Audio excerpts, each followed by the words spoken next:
Victor Osimhen to Chelsea, genuine possibility or just media hype? I think there's genuine interest between both. I think he loves the club. He wants to come to the club.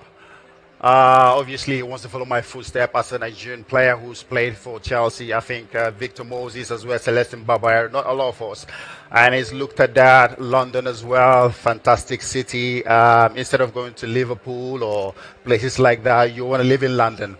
But he also has a lot of interest, like Paris Saint-Germain, Man United. But I'm still pushing, sending him messages and trying to make sure that, he doesn't expect too much. Just narrow your mind in one club, the Blues. So you are genuinely acting as agent Mikel? I am, definitely. I am pushing him. But I hope he comes to the club because he will bring so much to the club.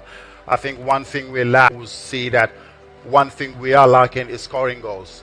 We need that striker who will score goals. And that's what Victor will give you. He's not the most skillful guy, but goals, definitely guaranteed. I mean, if he could get us 20 goals per season, 25, who knows? That's what Erling Haaland does. That's why he's one of the best. He's not really there for link-ups and all that. Get the ball in the box and he will finish. And that's something that definitely Victor Osimhen will give us. So let's hope it works out and, he comes to Chelsea and become a legend. Mark, Darren's just touched on it there. Nearly £1 billion spent. How can they do this with the words FFP floating around in the ether? Yeah, well, this is the big question. So many football fans will be sat back going, how can Chelsea spend this amount of money? FFP is a very complex way that they work out what you can spend on transfers, wages, and so on and so forth. Obviously, owners can put money into the football club. It all goes against how much you generate in income as well. And obviously Chelsea have been in the Champions League over the last few years, so they do have that income. They won the competition, which generated around 120 million alone under Thomas Tuchel when he first went into the football club. And they are done in 3-year trenches and 1-year accountancy periods as well. So there's two ways that they look at the finance. We knew that in June, Chelsea were keen to offload as many players as they possibly could before July the 1st, because all of those player sales went into the previous accounting year, whereas anyone that they buy after July the 1st goes into the next accountancy period.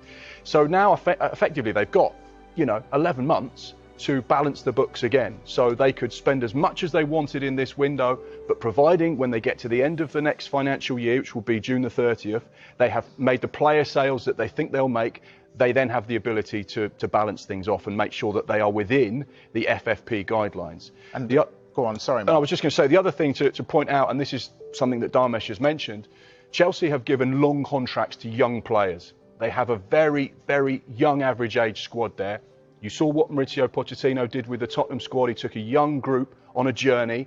And with this black cloud that's currently hanging over the football club, if they were to be sanctioned because of the financial breaches that they are being investigated for, and they were, say, penalised, not able to go into the market, not able to bring in players, transfer embargoes, they'll sit back a little bit more relaxed and go, well, actually, look at all that business that we did in the summer of 2023, in January 2023. We spent a lot of money.